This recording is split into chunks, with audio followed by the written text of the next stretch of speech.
আছেন জান বুঝতে পারেন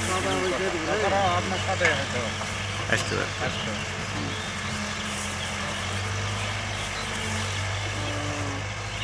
একটা জান যায় খাওয়া দাওয়া করে ফ্রেশ ট্রেশ হয়ে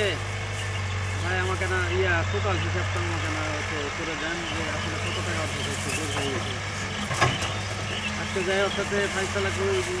টাকা পয়সা ঠিকঠাক রাখলো তো রাখলো আর না রাখলে ওর সাথে সব কিছু আজকে পর্যন্ত ক্লোজ